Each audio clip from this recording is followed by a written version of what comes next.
DSC preparation కి మిగిలిన తక్కువ సమయాన్ని డిఎస్సి 2024 యాప్ లేదా DSC2024.com తో జాబ్ ని సాధించండి. అన్నీ చెప్పిన తర్వాత మళ్ళీ మీకు వస్తాం సార్. ఇది ఫ్లోలో మొత్తం ఒక్కొక్కటి మొత్తం దిల్ రాజు గారి ఆయన ఆస్కార్ అవార్డు ఆ నటనకి ఆ రోజు మీరు అంతా చూసి ఉంటారు.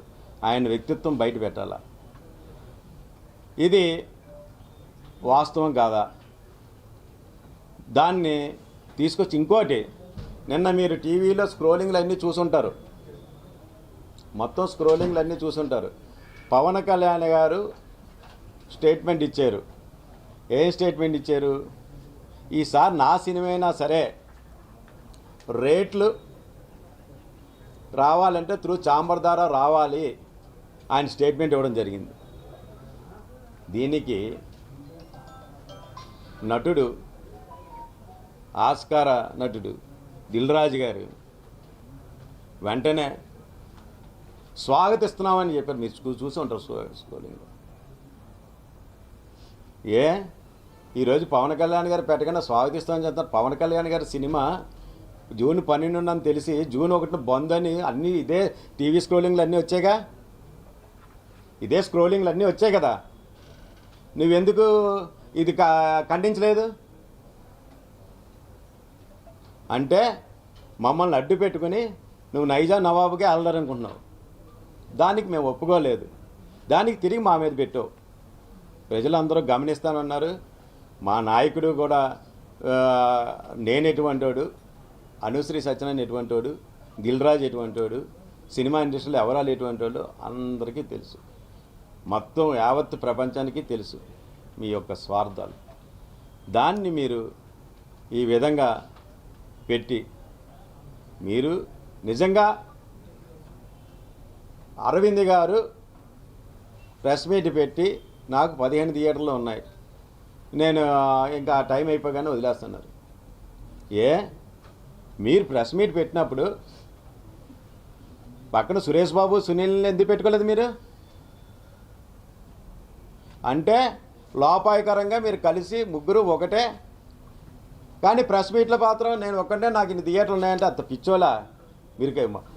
మైత్రి మూవీస్ మీ అరాచకాలు తట్టుకోలేక వాళ్ళు సొంతంగా ఆఫీస్ పెట్టుకుని వాళ్ళ చేత వాళ్ళు తొక్కడానికే కదా మీరు శత్రుఘ్న ముగ్గురు కలిశారు.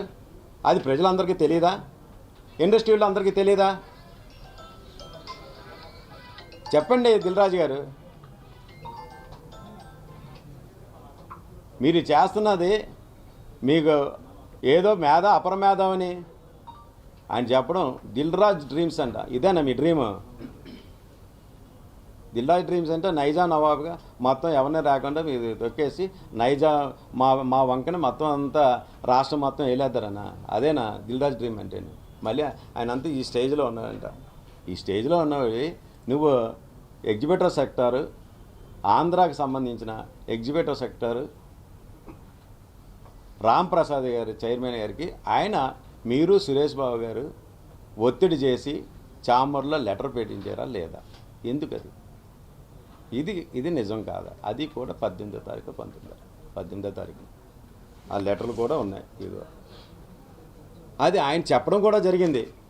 3 సెక్టార్లో కూడా ఆయన చెప్పడం కూడా జరిగింది. దీన్ని అప్పటికి పవన్ కళ్యాణ్ సినిమా అనౌన్స్ అయింది. అప్పుడు మీరు సోకాల్ సురేష్ బాబు ఉన్నారు, మీరు ఉన్నారు, మీ తమ్ముడు ఉన్నాడు, శిరీష్ రెడ్డి గారు ఉన్నారు. ఎందుకు ఆ రోజు ఖండించలేదు?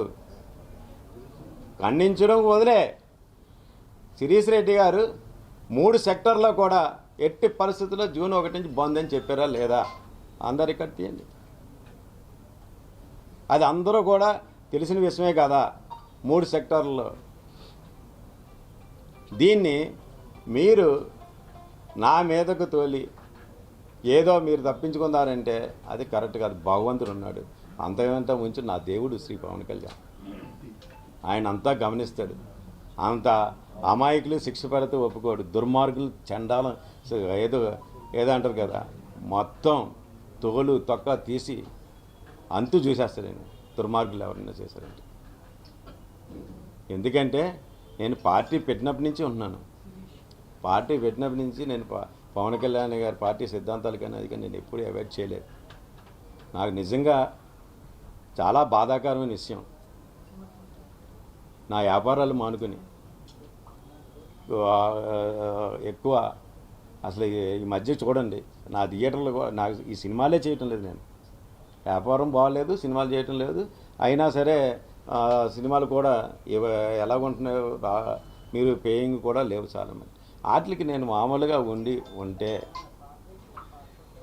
మీరు నేనేదో మా పవన్ కళ్యాణ్ గారి భక్తుడిగా నేను ఆయన చేసి కార్యక్రమాలు అన్నీ కూడా సిద్ధాంతాలు కానీ జనాల్లో తీసుకెళ్ళి అన్నీ నేను నా అంతటా నేను మా జన సైనికులు వీర మహిళలు వీళ్ళందరూ సహాయ సహకారంతో నేను వెళుతుంటే నన్ను నా రాజకీయ భవిష్యత్తు మీద మీరు ఈ విధంగా మీ జనసేన నేత అని పేరు చెప్పి మీరు ఈ విధంగా నన్ను బ్లేమ్ చేయడం ఎంతవరకు సమంజసం? మీరు ఇప్పటికీ కూడా పత్రిక ముఖంగా ఛాలెంజ్ చేసి చెప్తున్నాను. హరిహర వీరమ్మలు నేను బ్యాన్ చేయండి అని మీరు వీడియో ఉందని అంటున్నారు కాబట్టి అది నిజంగా నిరూపించండి. మీకు దమ్ము ధైర్యం ఉంటే, లేకపోతే నేను కోర్టుకి వెళ్తాను మిమ్మల్ని ఎట్టి పరిస్థితుల్లో. ఎందుకంటే నా భవిష్యత్తుతో ఆడుకున్నారు మీరు. ఎప్పుడో మే 13న వాళ్ళతోటి పెట్టిన దానికి అప్పుడు అనౌన్స్ లేదు. అది కూడా మేము బంద్ అని మాత్రం అనలేదు. వర్కౌట్ కాకపోతే మూసేస్తామని చెప్పాము, కానీ అసలు బంద్ అని మాత్రం కాలేదు. కాలితే చూడండి జిల్లాలో ఇప్పుడు ఎన్ని థియేటర్లు ఉన్నాయి, ఎన్ని థియేటర్లు క్లోజ్ చేసి ఉన్నాయి ఒకసారి చూడండి. మన అందరూ ఆఫీసర్లు కూడా వెళ్ళారు, అన్ని థియేటర్లు చేస్తారు, ఎన్ని థియేటర్లు మూస్తున్నాయో వాళ్ళు చూశారు. ఇది ఎగ్జిబిటర్ల పరిస్థితి. దానికోసం అన్నాం, కానీ మీరు అసలు పవన్ కళ్యాణ్ గారి సినిమాని ఆపే దమ్ము ధైర్యం ఎవరికి ఉంటుందండి? సోల్జర్స్ జన సైనికులు అంటే ఎవడు అడ్డొచ్చినా సరే ఒప్పుకోరు. అటువంటిది మీరు ఈ విధంగా చేయడం ఎంతవరకు కరెక్ట్?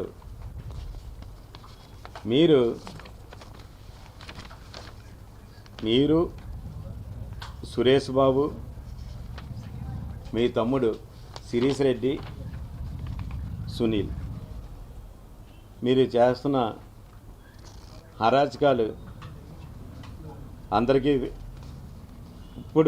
ఇప్పటివరకు ఎవరో చెప్పడానికి భయపడి ఉంటారు. నాకు మా నాయకుడు చెప్పింది ఒకటే, నిజం నిర్భయంగా చెప్పు, భయపడకు, ఉన్నది ఉన్నట్టు చెప్పండి. ఎవరు ఇదేనే ఈ సబ్జెక్ట్ అనే కాదు, ఏదైనా సరే మాకు నీతి నిజాయితీ నేర్పించింది మా నాయకుడు. ఈరోజు భారతదేశం మొత్తం నీతి నిజాయితీ నెంబర్ 1 ఎవరైనా ఉన్నారంటే శ్రీ పవన్ కళ్యాణ్ గారు. కావాలితే అన్ని సర్వేలు చూసుకోండి, ఆయన నెంబర్ 1 స్థానంలో ఉన్నారు. అటువంటి ఆయనకి నేను మచ్చ తెచ్చి పని చేస్తానా?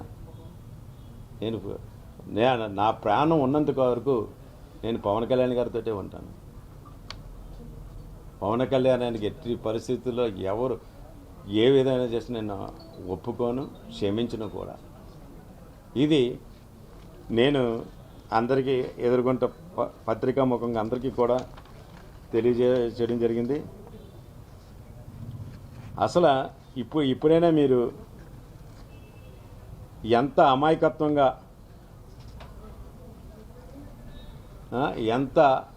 అమాయకత్వంగా ఏ విధంగా ప్రెస్ మీట్ పెట్టారో చాలామంది ట్విట్టర్లో కూడా చేస్తున్నారు. హాయ్ కమల్ హాసన్ అని పెట్టడం కూడా చాలా చూసాం మనం. దిల్రాజు గారు ఒక మీ స్వార్థం కోసం మాలాంటి అమాయకుని బలి చేయడానికి ఎట్టి పరిస్థితుల్లో ప్రయత్నం చేయకండి. మేము నా సినిమా వ్యాపారంలోనే నాకు పవన్ కళ్యాణ్ గారి పరిచయం. సినిమా ప్రపంచం విస్తృతమైపోయింది, అందువల్ల ఇవన్నీ చెప్పిన తర్వాత మళ్ళీ మీకు వస్తాం సార్. ఇది ఫ్లోలో మొత్తం ఒక్కొక్కటి మొత్తం దిల్రాజు గారి ఆయన ఆస్కార్ అవార్డు ఆ నటనకి ఆ రోజు మీరు అంతా చూసి ఉంటారు. ఆయన వ్యక్తిత్వం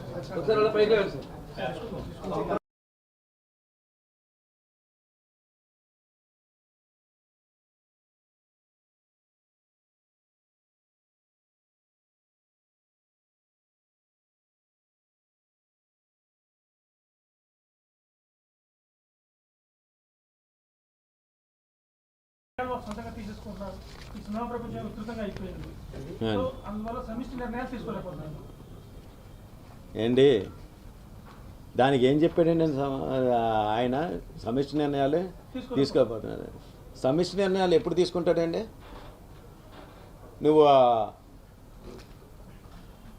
సునీల్ తోటి సురేష్ బాబు తోటి ముగ్గురు కలిసి సమిష్టి నిర్ణయాలు తీసుకుంటారా? అక్కడ సమిష్టి నిర్ణయమా అంటే ఏంటి? స్వార్థం కోసం సమిష్టి నిర్ణయమా? వాళ్ళు ముగ్గురు దానికి అప్పుడు సమిష్టిగా ఉంటారు. ఇది ఇండస్ట్రీ విషయం కదా, ఇండస్ట్రీ వచ్చేటప్పటికి స్వార్థం. ఎందుకు అర్థమవుతుంది కదా. ఆయన సినిమా ఏంటి 2024 21 మే నాడు వాళ్ళ తమ్ముడు సునీలు పెట్టిన సంతకాలు జూలై నుంచి అమలు జరుగునని పెట్టింది. Game changer cinema next